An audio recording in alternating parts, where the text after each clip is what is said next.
नमस्कार. आपणा सर्वांचे खूप खूप मनापासून स्वागत आहे. सर्व लाडक्या बहिणींचे खूप मनापासून स्वागत आहे. लाडकी बहीण योजनेमध्ये जून आणि जुलैचे हप्ते न मिळालेल्या बहिणींसाठी महत्त्वाचे अपडेट आपण या व्हिडिओमध्ये बघणार आहोत. लाडक्या बहिणी, तुमचे जे काही प्रश्न होते ना, जे तुमच्या समस्या होत्या, प्रश्न होते, तुमचे ज्या काही कमेंट होत्या, त्यावर मी कालच व्हिडिओ अपलोड केलेला आहे. तर तुम्ही नसेल बघितला तर आठवणीने तो व्हिडिओ बघा, कारण त्यामध्ये तुमच्या सर्व समस्यांवर उपाय सांगितलेले आहे, तुमच्या सर्व प्रश्नांवर उत्तरे दिलेली आहेत आणि तुमच्या ज्या पण काही शंका आहे लाडकी बहीण योजनेबद्दल, जून जुलै ऑगस्ट हप्त्याबद्दल, KYC बद्दल किंवा अजून काही तुमचे प्रश्न असतील तर अशा सर्व प्रश्नांना उत्तरे मी त्या व्हिडिओमध्ये दिलेली आहेत. तर लाडक्या बहिणी, आठवणीने तो व्हिडिओ तुम्ही बघून घ्या हा. सगळ्यांना माझी विनंती आहे. तर लाडक्या बहिणी बघा, खूप महिलांचा एकच प्रश्न होता की एका कुटुंबात जर 3 महिला लाभ घेत असेल तर अशा कुटुंबाचा आता काय झालेला आहे, तर लाभच बंद झालेला आहे. बरोबर आहे की नाही?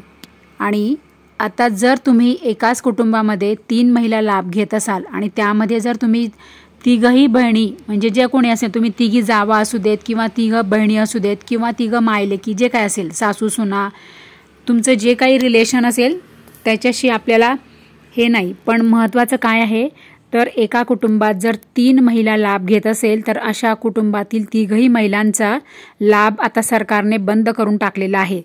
तर अशा वेळेला तुम्ही काय करायचं, जर तुम्ही पात्र असाल तर तुम्ही तुमच्या कुटुंबातल्या कमीत कमी म्हणजे 3 पैकी 2 महिलांना तरी लाभ यापुढे कंटिन्यू सुरू राहण्यासाठी तुम्ही जाऊन सेवा केंद्र किंवा अंगणवाडी किंवा महिला व बालविकास प्रकल्प पंचायत समिती कार्यालयात यापैकी तुम्ही कोणत्याही ठिकाणी जा आणि तिथे त्यांना तुम्ही सांगा की आमचं लाभार्थी यादीमध्ये किंवा पात्र यादीमध्ये आम्हाला पुन्हा ॲड करा, आम्हाला पुन्हा पात्र यादीमध्ये आम्हाला पुन्हा तुम्ही समाविष्ट करा, ॲड करा. म्हणजे त्यांनी तुम्हाला जर ॲड केलं ना पात्र यादीमध्ये, तर मग तुम्हाला ती जी यादी आहे ना, ती यादी पुढे जाणार आणि मग तुमचे फॉर्म पुन्हा मंजूर होणार की तुम्हाला जो तुमच्या कुटुंबातल्या 3 महिलांचा लाभ घेत असल्यामुळे जे तुमचा लाभ कमी केलेला आहे तिघही महिलांचा, तो त्यातल्या 2 महिलांचा तरी लाभ पुन्हा सुरू होणार. जर तुम्ही सर्व निकषांमध्ये, सर्व नियमांमध्ये आणि सर्व पात्र अटीमध्ये जर तुम्ही बसत असला, तुम्ही जर पात्र असाल तर तुम्हाला प्रयत्न करावा लागेल बरं का. मी प्रत्येक व्हिडिओमध्ये सगळ्या लाडक्या बहिणींना हेच सांगत आहे की ज्या बहिणींना जून जुलैचा हप्ता आलेला नाही तर अशा बहिणी तुम्ही शांत बसू नका, तुम्ही लढा, तुम्ही प्रयत्न करा, म्हणजे नक्की तुम्हाला यश मिळेल. कसं आहे माहिती का, असं म्हणतात बघा, प्रयत्ने वाळूचे कण रगडिता तेलही गळे. म्हणजे जर आपण, म्हणजे शब्दशः इथे अर्थ नका घेऊ तुम्ही, पण याचा अर्थ काय, तर तुम्ही जर पात्र असाल ना तर तुम्ही उठा, जागे व्हा आणि लढा, तर तुम्हाला नक्की पुन्हा लाभ सुरू होईल. पात्र बहिणींचं कोणीच काहीच बिघडवू शकत नाही. सरकारला पात्र बहिणींना हप्ते द्यावेच लागणार.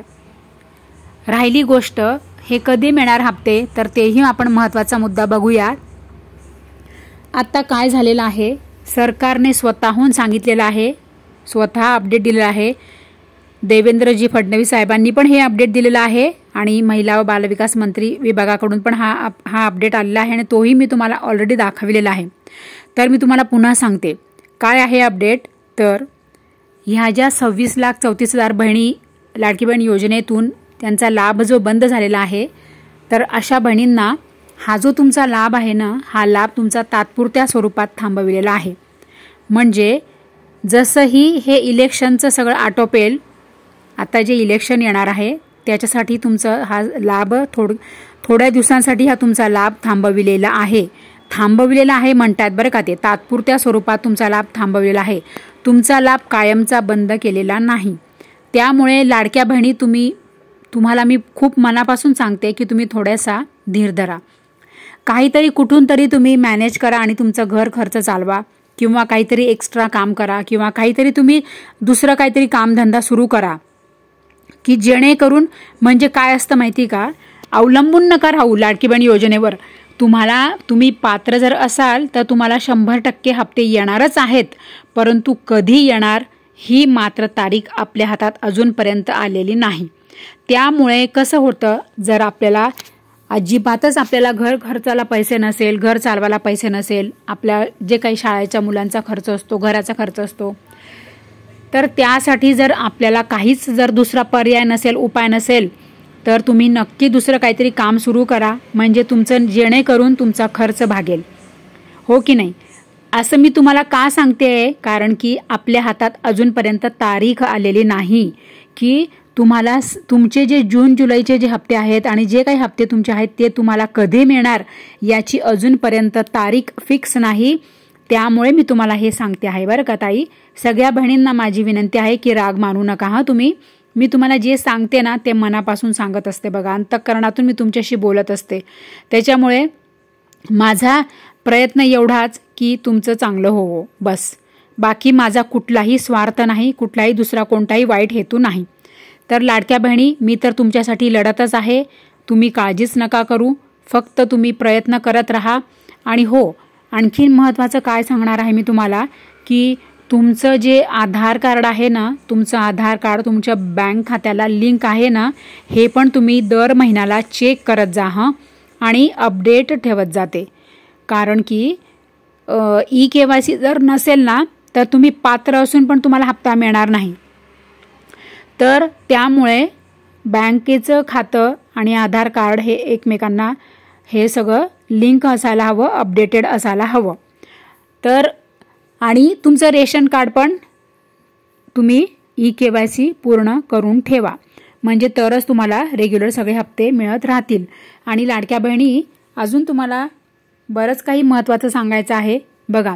लाडक्या बहिणी, तुम्हाला काही प्रश्न, बऱ्याच ताईंचे काय प्रश्न होते माहिती का, की आम्ही एका कुटुंबामध्ये आम्ही 3 आहे जावा, 3 भाऊ आहेत आणि आमचं जुन्या रेशन कार्डप्रमाणे आम्हाला हे सगळं असं लाभ मिळत होता, परंतु आता नवीन रेशन कार्डसाठी आम्ही दिलेलं आहे पण आम्हाला नवीन रेशन कार्ड मिळालेलं नाही, तर आम्हाला आता लाभ मिळेल की नाही.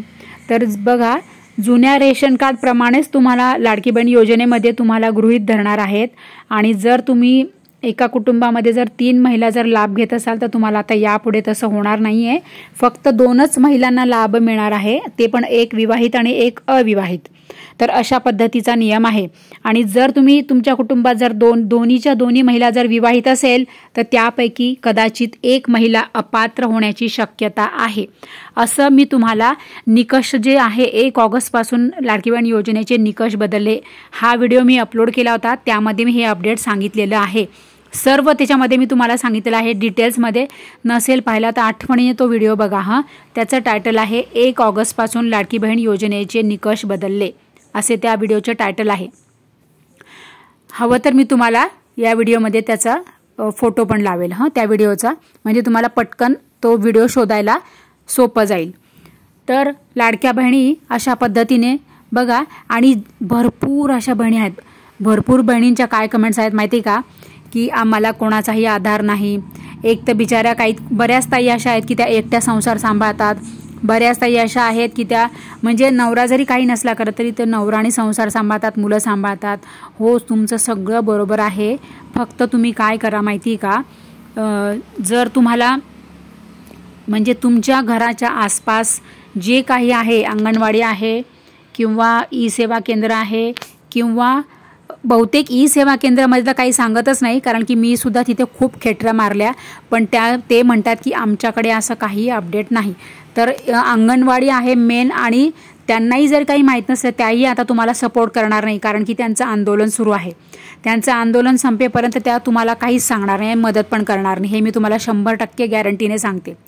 तर राहिला काय उपाय आपल्या हातामध्ये एकच, की कोणता, महिला व बालविकास प्रकल्प पंचायत समिती कार्यालय. तर या ठिकाणी जा, त्या अधिकाऱ्यांना भेटा. ते तुम्हाला नक्की काय माहिती का, तुम्हाला आतली गोष्ट सांगते, तुम्ही की नाही थोडंसं तिथे जाल ना, तिथे थोडंसं तुम्ही व्यवस्थित भाषेत बोला, गोड भाषेत बोला, त्यांना रिक्वेस्ट करून सांगा बघा तुम्हाला सांगू का मी एक माझा अनुभव, मी तरी माझं सगळीकडे असेच माझे व्यवहार आहेत बघा.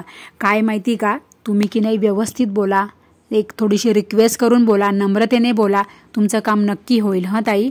आणि आणखीन परत सांगू का, मला माहीत आहे तुमच्याकडे पैसे नाही आहे, 100% मान्य आहे.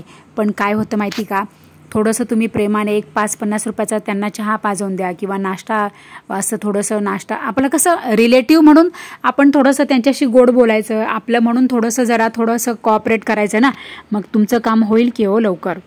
म्हणजे कसं होतं माहिती का, मी सुद्धा म्हणजे मी त्या पद्धतीने एका बहिणीचा फॉर्म भरायला गेली त्यावेळेला मी थोडंसं असं केलं होतं, त्यामुळे माझं काम लवकर झालं होतं बघा.